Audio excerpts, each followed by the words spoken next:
আমরা কেন কোরবানি করব? মেয়ে বিয়ে দিয়েছেন বা ছেলে বিয়ে করাইছেন, ব্যয়ের বাড়ি থেকে মেহমান আসবে, ব্যয়েরা জিজ্ঞেস করবে ব্যয় কি কোরবানি দিচ্ছেন, একটা ব্যাপার সেপার আছে। তখন যদি বলেন যে ব্যয় সাহেব এবার টাকা পয়সা হাতে নাই, সেজন্য এবার কোরবানি দিব না, তাহলে মুখ থাকে? এজন্য একটা কোরবানি দেওয়া লাগে। এই কোরবানি কি ব্যয় সাহেবের জন্য হলো না আল্লাহর জন্য হলো? আমরা কেন কোরবানি করব? আমাদের কোরবানির উদ্দেশ্যটা কি?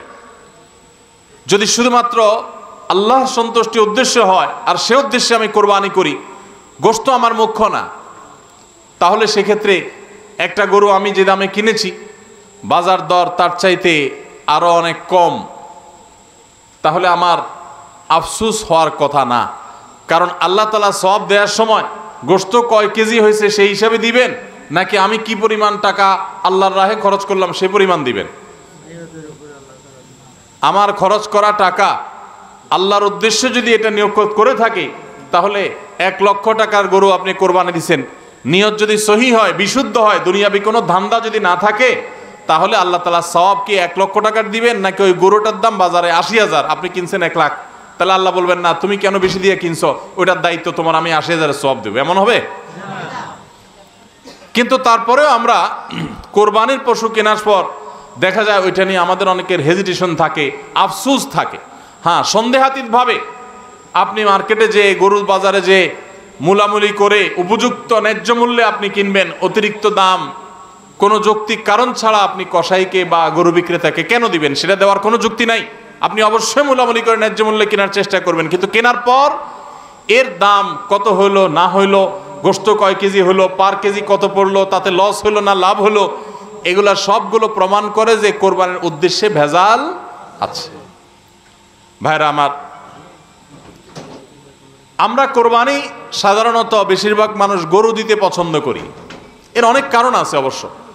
আমাদের দেশে ছাগল উৎপাদন হয় খুব কম, নানা কারণে ছাগল উৎপাদনের জন্য আমাদের এই দেশ, পৃথিবীর অনেক দেশে ছাগল অনেক বেশি উৎপাদন করা যায়। বৃষ্টি বাদল এবং ঝড় তুফানের দেশে ছাগল উৎপাদন করা নানা কারণে কঠিন, যার কারণে গরু উৎপাদন বেশি হয়, আমরা গরু কোরবানি বেশি করি। এটা দোষের কিছু না, বরং এটা স্বাভাবিক। কিন্তু আমাদের অনেকের হয়তো গরু কোরবানি করার মতো সাধ্য নেই, ছাগল কোরবানি করার সাধ্য আছে। তারপরও দেখা যায় হাওলাত বরাত করে হলেও গরু কোরবানি দেই। কেন? কারণ ছাগল কোরবানি দিলে আশেপাশে মানুষ কি বলবে? এরকম জিনিস আমাদের মধ্যে আছে না নেই? যে এত বড় লোক মানুষ, এতদিন তো জানতাম পয়সা করিয়া আছে, উনি আবার ছাগল কোরবানি দিল, তাহলে চোখ মুখ মানুষের সামনে কেমনে দেখাবে? ভাইরা আমার, তো মানুষের কাছে কি বলবো, মানুষ কি বলবে, এই চিন্তা করে যদি গরুর জায়গায় ছাগলের জায়গায় আপনি গরু দেন, হাওলাত করিও দেন, তাতে আপনার এই কোরবানির দ্বারা সওয়াব হবে না। ভাইরা আমার, সবচেয়ে বেশি নিয়তের মধ্যে ভেজাল থাকে যেই ইবাদতে, তার নাম কোরবানি। অন্য কোনো ইবাদতে নিয়তের মধ্যে ভেজাল এত বেশি থাকে না, কোরবানিদের মধ্যে নিয়তের ভেজাল যত বেশি থাকে। কারণ কি? কারণ হলো ওই যে কোরবানি করার পর এটার ফিডব্যাক, এটার উপকারিতা, গোশতগুলো, এগুলো সব নিজেই ভোগ করে মানুষ, আপনার কাছে আবার ফিরে আসে। এই জন্য নিয়তের মধ্যে ভেজালের সম্ভাবনা অনেক বেশি থাকে। ভাইরা আমার, আমাদের প্রিয় নবী সাল্লাল্লাহু আলাইহি সাল্লাম তিনি কিন্তু গরু কিংবা ওঁট দিয়ে কোরবানি দেন নাই। এর মানে এইটা না যে গরু বা ওঁট দিয়ে কোরবানি দিলে সওয়াব কম হবে, এটা না। উদ্দেশ্য হলো যে ছাগল, দুম্বা, ভেড়া এরকম ছোট পশু দিয়ে কোরবানি তিনি দিয়েছেন, সাহাবা একরাম অনেকে দিয়েছেন। এখনকার মিডল ইস্টের মানুষ শতকরা বোধ হয় 90-95 জন মানুষ হবে, বা আরো বেশি সংখ্যক মানুষ হবে, প্রায় সবাই, তারা কিন্তু ছাগল, দুম্বা বা ভেড়া এই ছোট পশু দিয়ে কোরবানি দেয়। আমাদের দেশে আমরা বড় পশু অর্থাৎ গরু দিয়ে কোরবানি দেই, সেটার যৌক্তিক কারণ আছে। আমি বলেছি যে আমাদের দেশে গরু উৎপাদন করা যত সহজ হয়, ছাগল উৎপাদন করা এত সহজ হয় না, নানা কারণে ছাগলের চাইতে গরুর উৎপাদন বেশি হয়, সেই হিসাবে আমরা করি, ঠিক আছে। কিন্তু যদি উদ্দেশ্য হয় বড় পশু কোরবানি করে আমি বড় কোরবানি দাতা জাহির করব নিজেকে, তাহলে এর মাধ্যমে সওয়াব হওয়া তো দূরের কথা, মানুষ দেখানো ইবাদত করার কারণে শিরকে আসগরের গুনাহ হওয়ার আশঙ্কা আছে। আমার কথা কি বুঝাইতে পারছি? ভাইরা আমার, আমাদের দেশে বাস্তবতা হলো কিছু নেককার মানুষ আছেন, আল্লাহ তাআলা পয়সা করে দিয়েছেন, হালাল টাকা, আবার আল্লাহর উদ্দেশ্যে বড় পশু কুরবানি করে গরিব দুঃখীকে গোশত খাওয়ায়, গরিবদের পুষ্টির যোগান হয়, এরকম নেক উদ্দেশ্যওয়ালা মানুষ আছে আলহামদুলিল্লাহ। কিন্তু এই সীমিত সংখ্যক মানুষ ছাড়া সাধারণত গরুর সাইজ যত বড় হয় নিয়তের ভেজাল তত বেশি হয়। আমি কি আপনাদের বুঝাতে পারছি? সাধারণত গরুর সাইজ যত বড় হয় নিয়তের ভেজাল তত বেশি হয়। সব ক্ষেত্রে এটা প্রযোজ্য না। অনেক নেককার মানুষ আছেন যে গরুর সাইজে বড়, মাশাআল্লাহ নিয়তটাও খালেস, আবার উপার্জনও হালাল, এরকম আল্লাহর বান্দাও আছেন, কিন্তু তাদের সংখ্যা খুবই কম। সাধারণত গরুর আকার যত বড় হয় এই বেশিরভাগ এই শ্রেণীর কোরবানি দাতাদের নিয়তে ভেজাল বেশি হয়। আপনি ঢাকা চলে যাবেন, গুলশান, বারিধারা, ঢাকার একেবারে এলিট শ্রেণীর মানুষের বসবাস যে সমস্ত এলাকায়, সে সমস্ত এলাকায় দেখবেন এক এক বাড়ির ভিতরে গ্যারেজে বিশাল বড় বড় 3টা 4টা 5টা গরু, এক একটা 4 লাখ 3 লাখ 5 লাখ এরকম দামের গরু। এই বাড়িওয়ালাদের বেশিরভাগ লোকদেরকে দেখবেন জীবনে এরা মসজিদের ধারে কাছেও যায় না, কিন্তু কোরবানিটা করে মাশাআল্লাহ। কারণ কি? একে তো কোরবানি করে গরিব দুঃখী লাইনে দাঁড়ায় থাকবে, আপনার চেয়ারে বসে বসে গরিব দুঃখীরে কোরবানি গোশত দেব, ভালোই তো লাগে। একটা বাকাওয়াতি জাহির হয়, দানবীর সেটা জাহির করা যায়, উৎসব হয়, আনন্দ হয়। আমি আগে বলেছি কোরবানি এটা উৎসব, কোরবানি একটা ইবাদত, এটা ইসলাম এবং মুসলমানদের সংস্কৃতি, সন্দেহ নেই। কিন্তু সব কিছুর উপরে ইবাদতের মানসিকতা প্রাধান্য থাকতে হবে। কারণ ইব্রাহিম আলাইহিস সালাম যে কোরবানি করেছিলেন সেই কোরবানি মূলত আল্লাহর নির্দেশ পালনার্থে করেছিলেন। তিনি মূলত আল্লাহর কাছে প্রমাণ করেছেন বা আল্লাহর কাছে প্রকাশ করেছেন যে আল্লাহ যত আদেশ করেন, যত নিষেধ করেন সব তিনি মানবেন। এমনকি নিজের সন্তানকে কোরবানি করার নির্দেশ আল্লাহ করার পর সেটাও মানতে তিনি প্রস্তুত হয়েছেন। আল্লাহ সন্তান কোরবানি হইতে দেন নাই, কিন্তু তিনি পরীক্ষায় পাশ করে ফেলেছেন। এই কোরবানি আমাদেরকে শিক্ষা দেয় আল্লাহর আদেশ নিষেধ আমার যুক্তিতে ধরুক আর না ধরুক, আমার বুঝে খাটুক বা না খাটুক, আমার পক্ষে যাক আর বিপক্ষে যাক, আমার ভালো লাগুক আর না লাগুক, সর্বাবস্থা আমি আল্লাহর আদেশ নিষেধ মেনে চলবো। এটাই হলো কোরবানির প্রধান শিক্ষা। আল্লাহ তাআলা আমাদের সবাইকে সেই শিক্ষা মাথায় রেখে শুধুমাত্র আল্লাহকে খুশি করার উদ্দেশ্যে কোরবানি করার তৌফিক দান করুন। মেয়ে বিয়ে দিয়েছেন বা ছেলে বিয়ে করাইছেন, ব্যয়ের বাড়ি থেকে মেহমান আসবে, ব্যয়েরা জিজ্ঞেস করবে ব্যয় কি কোরবানি দিচ্ছেন, একটা ব্যাপার সেপার আছে। তখন যদি বলেন যে ব্যয় সাহেব এবার টাকা পয়সা হাতে নাই, সেজন্য এবার কোরবানি দিব না, তাহলে মুখ থাকে, এই জন্য একটা কোরবানি দেওয়া লাগে। এই কোরবানি কি ব্যয় হিসাবের জন্য হলো না আল্লাহর জন্য হলো? এই ব্যয় হিসাবের জন্য কোরবানি করলে সেটা সওয়াব হবে না, বরং শিরক হবে, শিরকে আসগর। এটাকে শিরকে আসগর বলা হয়। আল্লাহ তাআলা আমাদের সবাইকে আল্লাহকে খুশি করার জন্য কোরবানি করার তৌফিক দান করুন। আল্লাহকে খুশি করার জন্য যে কোরবানি করছেন মাঝে মধ্যে একটু অ্যাসিড টেস্ট করবেন। অ্যাসিড টেস্ট বলবো, ধরেন আপনি প্রতি বছর গরু কোরবানি করেন, এক বছর হঠাৎ করে ছাগল কোরবানি করেন, ছাগল কোরবানি করেন, আপনি বলবেন এই বছর তাহলে তো গরু গোশত দিতে পারবো না, তো আরো কয়েকটা ছাগল কিনে কোরবানি আরো বেশি করা যায়, তো একজনে একটা বেশি করলে সমস্যা নাই তো। ছাগল অনেকগুলো কিনে গরিব দুঃখীদেরকে দিয়ে দেন, তারা কোরবানি করে তারা গোশত খায় ফেলাকে আপনার তরফ থেকে কোরবানি হয়ে যাবে। আপনি একটা ছাগল করেন, দেখেন এটা মানাইতে পারেন কিনা নিজেরে। যদি কোনো অসুবিধা না হয় মানাইতে, তাহলে আলহামদুলিল্লাহ আল্লাহ শুকর আদায় করতে পারেন যে আপনার নিয়তের মধ্যে বোধ হয় ভেজাল নাই। আর যদি মনে হয় না প্রতি বছর গরু দেই, এবার ছাগল দিলে কেমনে হয়, মানুষ কি বলবে, তাহলে বুঝতে হবে ডাল মে কুচ কালা নেই, পুরা হি কালা হয়। আল্লাহ তাআলা আমাদের সবাইকে ইখলাসের সাথে তাকওয়ার সাথে কোরবানির এই আমলটি সম্পাদন করার তৌফিক দান করুন। ভাইরা আমার, কোরবানির সামনে আসছে, এখন থেকে আমরা একটু পরিবারের সদস্যদেরকে নিয়ে বসি, বাচ্চা সহ ফ্যামিলির সব সদস্যরা একটু বসেন, মশওয়ারায় বসেন, পরামর্শ মজলিসে বসেন, বসে জিজ্ঞাসা করেন আমরা আসলে কোরবানিটা কেন করতেছি। গোশত খাওয়া, ফ্রেশ গোশত আহরণ করা, মানুষের সামনে নিজেদের মুখ উজ্জ্বল করা, কি ধান্দা, উদ্দেশ্য কি? একজন একজন করে সবাই মতামত নেন এবং এটা নিশ্চিত করেন যে আমরা আল্লাহর জন্যই কোরবানি করছি। এটা কিভাবে নিশ্চিত করব? তো একটা তো বললাম যে বিশাল বড় গরু কোরবানি করেন সব সময়, এবার একটু ছাগল কোরবানি করেন, দেখেন তো মনে মানাইতে পারেন কিনা। কারণ আপনি বলবেন ভাই গরু কোরবানিতে অনেক টাকা লাগে, ছাগলে তো অনেক কম টাকা লাগে, তাহলে এই কোরবানি ওইটার চাইতে কিভাবে উত্তম হয়? আমি উত্তম বলতেছি না, আমি বলতেছি যে আপনার নফস, আপনার মন মানে কিনা যে আমি গরুর জায়গায় ছাগল কোরবানি করলেও তো হবে, হবে না হবে না? কেউ যদি ছাগল কোরবানি করে তার কোরবানি হবে কি হবে না? হবে। কোরবানি ছাগলও করা যায়, গরুও করা যায়, ভেড়াও করা যায়, দুম্বাও করা যায়, মহিষ দিয়েও করা যায়, উট দিয়েও করা যায়, এসব পশু দিয়ে কোরবানি করা যায়। অতএব আপনি এবছর একটু ছাগল দিয়ে করেন, বাকি গরু কেনার যে আরো বাজেটের টাকা ছিল সেগুলো দিয়ে আরো কয়েকটা ছাগল কিনে গরিব মানুষকে দিয়ে দেন, ওটা যাতে এলাকা মানুষ টেন না পায়, অন্য এলাকায় দিয়ে দেন। আমরা সুন্নাহ ফাউন্ডেশনের তরফ থেকে সারা দেশে বিভিন্ন জায়গায় জায়গায় কোরবানি করি। অনেক প্রবাসী আছেন, অনেকে ইউরোপ আমেরিকার এমন এমন দেশে আছেন সেখানে কোরবানি চাইলেও করা যায় না, সুযোগ নাই। বা দেশে অনেকে আছেন যে তার হয়তো সে সুযোগ নাই, ক্যাপাসিটি নাই, নানা কারণে সুবিধা অসুবিধা আছে। তো আমরা তাদের তরফ থেকে কোরবানি করে দেশের বিভিন্ন গরিব দুঃখীদের আপনার বাসা বাড়িতে আমরা তাদের ঘরে ঘরে গোশত পৌঁছাই দিই।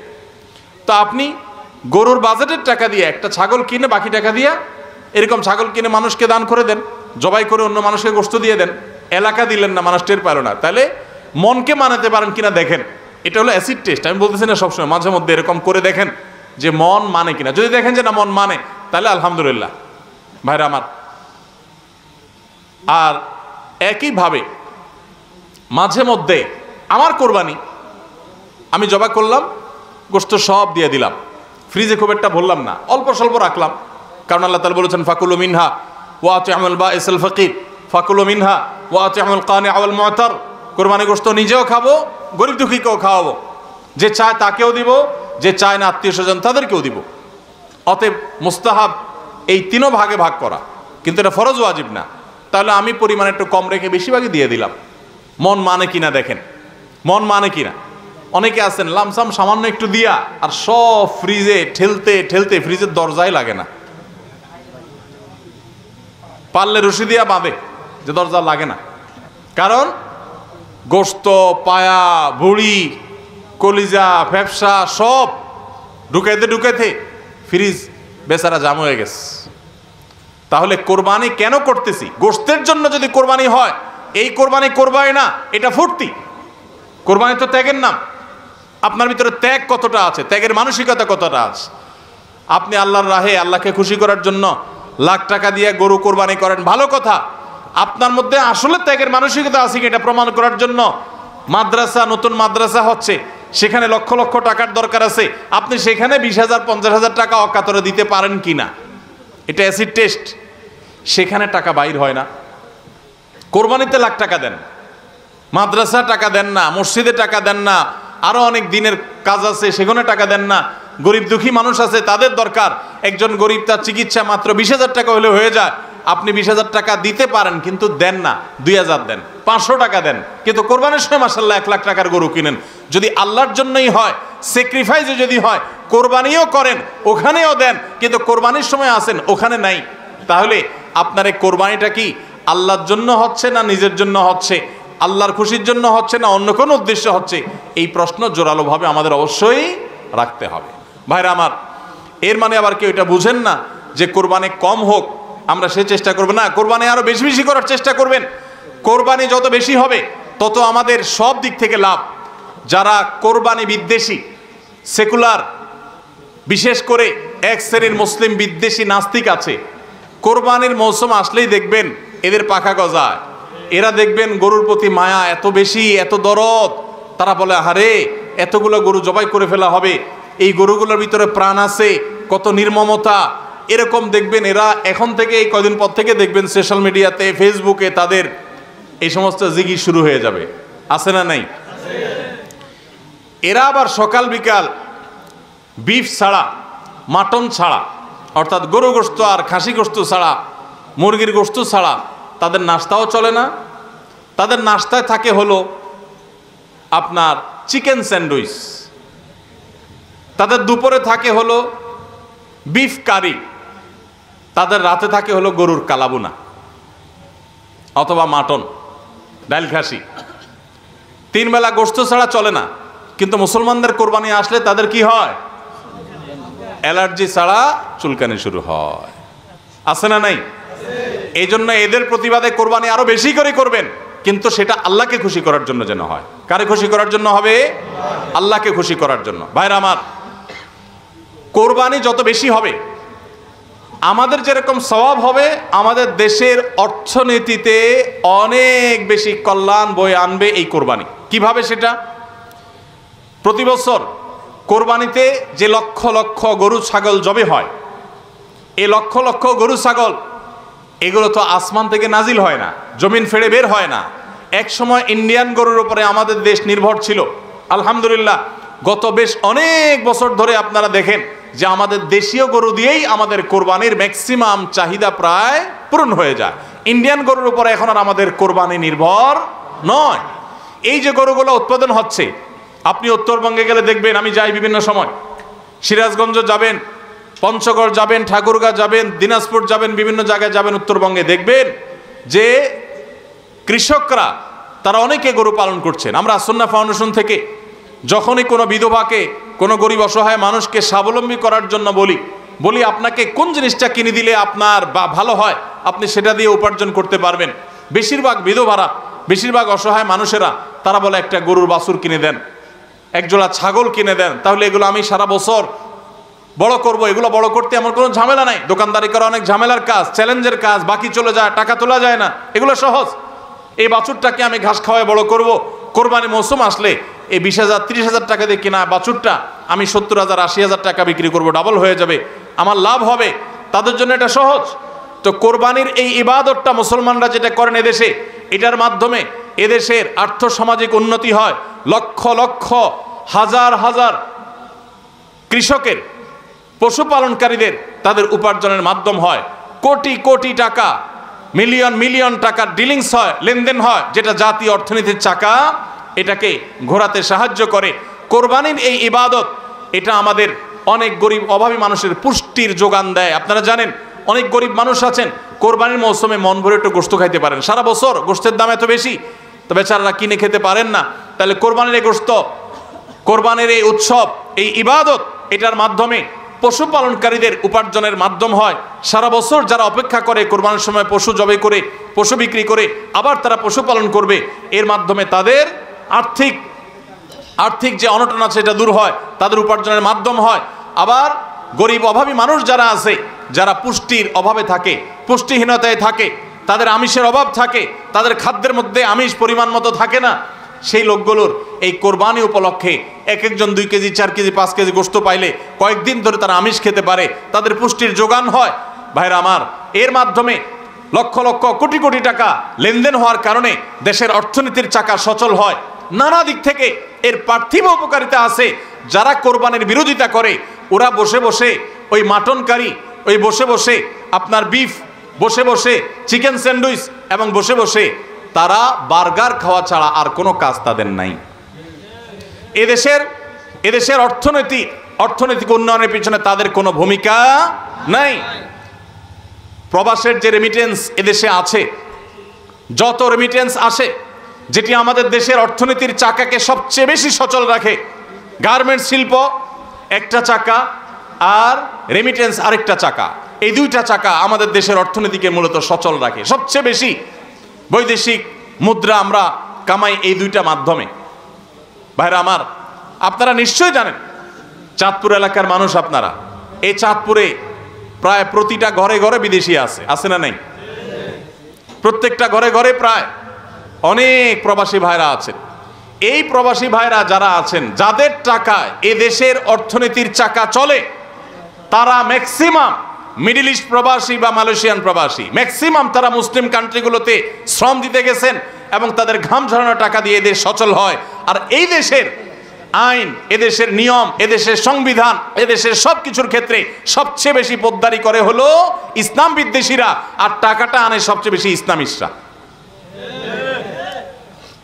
যত মধ্যপ্রাচ্য প্রবাসীরা টাকা আনে, তাদের 99% তারা আলহামদুলিল্লাহ ইসলামকে ভালোবাসে, মহব্বত করে। আমি 10 বছর সৌদি আরবে প্রবাসী ছিলাম, আমি জানি। আমি মিডল ইস্টের বিভিন্ন দেশ ঘুরে ঘুরে প্রবাসীদের ব্যক্তিগত জীবন, তাদের চিন্তা দর্শন, এগুলোকে কাছে থেকে দেখার সুযোগ আমার হয়েছে। প্রবাসীদের যে টাকা, এদেশের অর্থনীতির চাকা সবচেয়ে বেশি সচল থাকে। আমি ইউরোপ আমেরিকায় থাকা প্রবাসী ভাইদের প্রতি শ্রদ্ধা রেখে বলছি, তাদের মধ্যে অনেকে আছেন যারা দেশকে ভালোবাসেন, কিন্তু ম্যাক্সিমামের অবস্থা হলো যে তারা যদি ওই সমস্ত দেশে একবার যেতে পারে, তাহলে দেশে জমি জমা, বাড়ি গাড়ি যা আছে এগুলো বিক্রি করে ডলার করে হুন্ডির মাধ্যমে নিয়ে যায়। কারণ ওই দেশে তার একটা বাড়ি কেনা লাগবে, কারণ সে সেখানকার নাগরিক হয়ে যায়। আর মিডিল ইস্টে যারা যায় তারা নাগরিক হইতে পারে না, এই জন্য ওখান থেকে একটা রিয়াল, একটা দেরহাম পারলে ওইটা বাঁচায় দেশে পাঠায়। ঠিক না ঠিক? অতএব কোরবানির উৎসবের মাধ্যমে দেশের অর্থনীতির চাকা সচল হয়, প্রবাসীদের কষ্টার্জিত আয়ের মাধ্যমে দেশের অর্থনীতির চাকা সচল হয়। এদেশের অর্থনীতির চাকা সচল হওয়ার পেছনে সবচেয়ে বেশি ভূমিকা যাদের, তাদের বিরুদ্ধাচরণকারী যাদের কোনো ভূমিকা নাই, বসে বসে বার্গার খাওয়া ছাড়া, চিকেন আর বিফ কাট আপনার মাটন খাওয়া ছাড়া যাদের আর কোনো কাজ নাই, এরাই কোরবানি আসলে গরুর জন্য মায়া কান্না শুরু করে। এজন্য এদের প্রতিবাদে আরো বেশি বেশি করে কোরবানি করবেন। আপনাদেরকে কোরবানি কম করতে বলি নাই, কিন্তু কোরবানির উদ্দেশ্য যেন হয় আল্লাহকে শুধু খুশি করা, সেটা নিশ্চিত করতে হবে। সবাই চেষ্টা করবো তো ইনশাআল্লাহ। আল্লাহ আমাদের সবাইকে আল্লাহর উদ্দেশ্যে কোরবানি করার তৌফিক দান করুন। তাহলে কোরবানি আসার আগে আগে নিজেকে নিজে জিজ্ঞাসা করবেন, পরিবারের সদস্যরা বসে নিজেদের মধ্যে পর্যালোচনা করবেন যে আমরা কোরবানিটা কেন করছি, আমাদের উদ্দেশ্যটা কি। আমাদের উদ্দেশ্য হবে আল্লাহর নির্দেশ পালনার্থে আমি আমার অর্থ করি, এটা ব্যয় করলাম। একটা পশু কিনলাম, ঈদের আগের রাতে কিনবেন না, পারলে 2-4 দিন আগে কিনবেন। যত বেশি আগে কিনতে পারেন তত ভালো। কিনলে ওই পশুটাকে আপনি নিজে হাতে খাওয়াবেন, গোসল করাবেন, ওইটাকে পরিপালন করবেন, প্রতিপালন করবেন, ওটার মধ্যে একটা মায়া হবে। এরপরে সেই পশু যখন জবে হবে নিজের কাছে একটু খারাপ লাগবে, এটা এক ধরনের স্যাক্রিফাইস। ফজর নামাজ যখন পড়বো মনে চায় না, তারপরে কষ্ট করে উঠে পড়বো, এটা স্যাক্রিফাইস। তো কোরবানির এই ইবাদত আমাদেরকে স্যাক্রিফাইস এবং ত্যাগ শিখায়। আল্লাহকে সন্তুষ্ট করার জন্য আমরা যেই কোনো ধরনের স্যাক্রিফাইস করার চেষ্টা করব। আল্লাহ আমাদের সবাইকে তৌফিক দান করুন। ভাইরা আমার, আমাদের কোরবানি যেন অর্থবহ হয়, বিশুদ্ধ হয়, এবং আমাদের কোরবানি যেন ত্রুটি মুক্ত হয়, এই ইবাদতের সওয়াব যেন আমরা আল্লাহর কাছে লাভ করি, সেজন্য দ্বিতীয় যে পরামর্শ দিতে চাই বা যে দ্বিতীয় আমলটির কথা বলতে চাই, সেটি হলো কোরবানির পশু এটা যারা বানাবে সে সমস্ত কসাইদেরকে উপযুক্ত মজুরি আমরা দিব, তাতে কোনো কার্পণ্য করব না। কিন্তু কোরবানির পশুর কোনো গোশত মজুরি হিসাবে দেওয়া যাবে না। কোরবানির পশুর গোশত যদি মজুরি হিসাবে দেন তাহলে সেটা জায়েজ হবে না, আপনার কোরবানি হবে না। মানুষ যদি এতগুলো পিছনে থাকেন, ফ্যানের বাতাস তো আসে না, আপনাদের পিছে কাজ কি?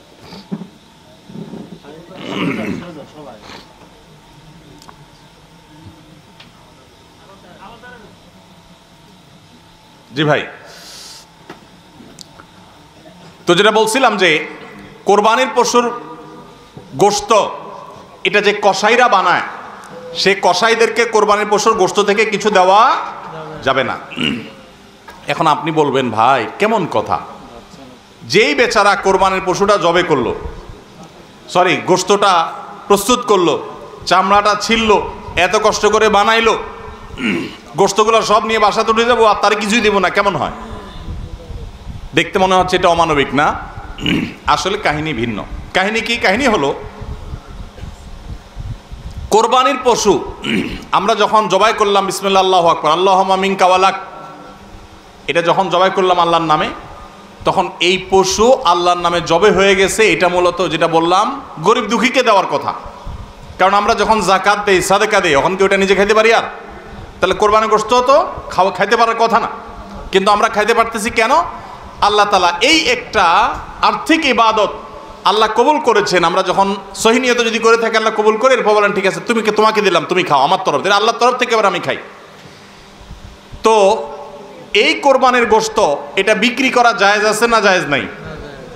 না জায়েজ। কেন জায়েজ নাই? কারণ এটা তো ওই যে আল্লাহ আমাকে হাদিয়া দিয়েছেন গ্রহণ করার জন্য, আল্লাহর নামে দিয়ে দিয়েছি, এটা আমি বিক্রি করার সুযোগ নাই। এখন কসাইকে যদি আমি গোশত দেই পারিশ্রমিক হিসাবে, তাহলে এটা একরকম বিক্রি করার মতো হয়। কিভাবে? তিনি কষ্ট করেছেন, তাকে তার বিনিময়ে দিলাম, তাহলে বিক্রি করার মতোই হলো।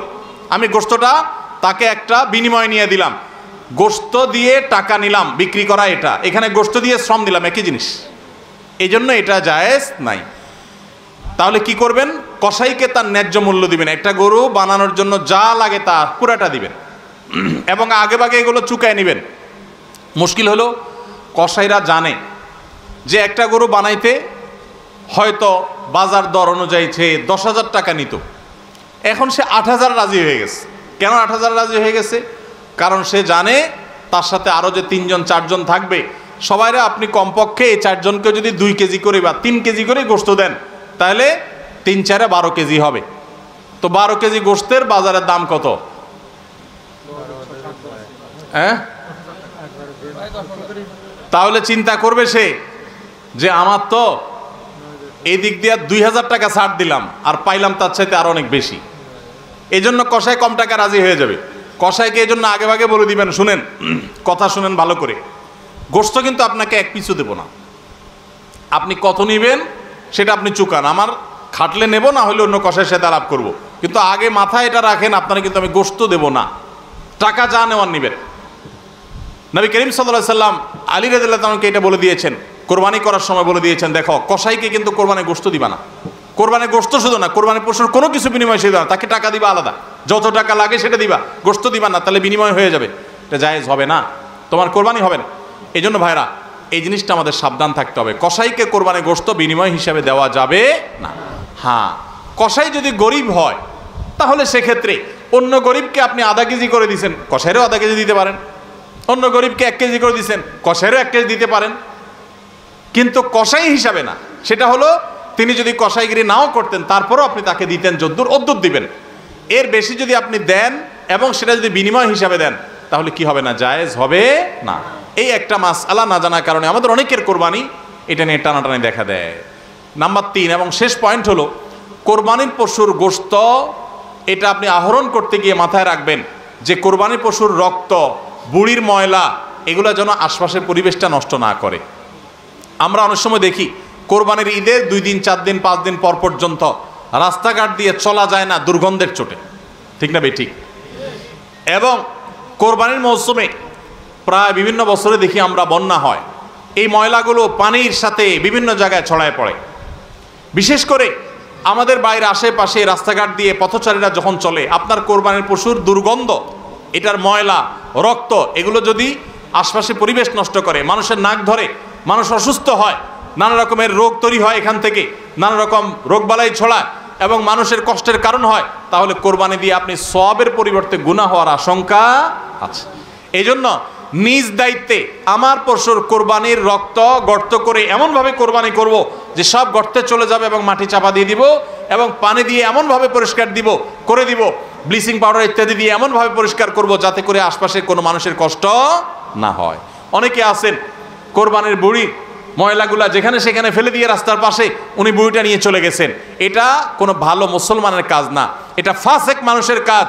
নবী করিম সাল্লাল্লাহু আলাইহি সাল্লাম ঈমানের শাখা বলতে গিয়ে বলেছেন, ইমাতাতুল আযা আনিত তরিক, ঈমানের একটা শাখা হলো রাস্তায় এমন কিছু যদি কেউ কষ্ট ফেলে রাখে যেটাতে আরেকজনের কষ্ট হয়, সেটা আপনি আরেকজন ফেললে আপনি সরাই দিবেন, এটা হলো ঈমানের দাবি। আর আপনি নিজে যদি ফালান সেই জিনিসটা, যে জিনিসটা মানুষের কষ্ট হয়, তাহলে এটা তো কুফরির অঙ্গ হবে। কথা কি বুঝাইতে পারছি? আমরা অনেকে কোরবানি করি কিন্তু এই জিনিসগুলো খেয়াল করি না যে আমার কোরবানিটাকে অনর্থক করে দিতে পারে, অর্থহীন করে দিতে পারে, সওয়াবের পরিবর্তে গুনাহ হতে পারে। এই জন্য কোরবানির পশুর রক্ত, ময়লা, বুড়ির ময়লা, এই সবগুলোকে আমরা নিজ দায়িত্বে একেবারে পরিষ্কার করে রাখবো। মনে থাকবে তো ইনশাআল্লাহ? আল্লাহ তাআলা আমাদের সবাইকে কোরবানির এই ইবাদতকে আল্লাহকে সন্তুষ্ট করবার উদ্দেশ্যে খালেস এবং বিশুদ্ধ নিয়তে, সহি নিয়তে, এবং এই কোরবানিরকে আল্লাহ তাআলা বিশুদ্ধ উপায়ে আমাদেরকে সবাইকে সম্পাদন করার তৌফিক দান করুন। আমাদের কোরবানির পশুর রক্ত বা পশুর কোনো কিছু দুর্গন্ধ বা কোনো কিছু, কোনো ময়লা যেন পরিবেশকে দূষিত না করে, মানুষের কষ্টের যেন কারণ না হয়। আল্লাহ তাআলা আমাদের সবাইকে সে বিষয়গুলোকে মেনে চলার তৌফিক দান করুন। কে কত ভালো কোরবানি করলেন, কে কত ভালো মুসলমান, দায়িত্বশীল মুসলমান, এটা বোঝা যাবে কোরবানির পর পশু যেখানে কোরবানি করেছেন আশেপাশে কোনো জায়গায় কতটা পরিষ্কার আছে না আছে এটার উপরে। এটা হলো মিটার। এটা দিয়ে মাপা যাবে যে আপনি মুসলমান, ইসলাম কতটা বুঝছেন। শুধুমাত্র জবাই করলেন আর গোশত খাইলেন ইবাদত হয়ে গেল, এত সোজা না। আল মুসলিমু মান সালিমা আল মুসলিমুনা মিন লিসানিহি ওয়া ইয়াদিহি, যার হাত মুখ দ্বারা অন্য মুসলমান নিরাপদে থাকে সেই মুসলমান। আপনার জবাই করা পশুর রক্ত, এটার গন্ধ কয়দিন পরে ছড়াচ্ছে, শুকায় রক্ত গন্ধ বাইর হয়েছে, ময়লা আছে সেগুলোর গন্ধ বাইর হয়েছে, তা অন্য মানুষের কষ্ট হচ্ছে, আপনি মুসলমান হতে পারলেন না, আপনার এটা ইবাদত হলো না। এই জন্য এই একটা বিষয় মনে হতে পারে ছোট্ট বিষয়, এই ছোট্ট বিষয়টাই কিন্তু আমাদের ইবাদতকে নষ্ট করে দিতে পারে। আমরা সবাই খেয়াল করবো তো ইনশাআল্লাহ। আল্লাহ তাআলা আমাদের সবাইকে আমল করার তৌফিক দান করুন। জাযাকুমুল্লাহ খাইর।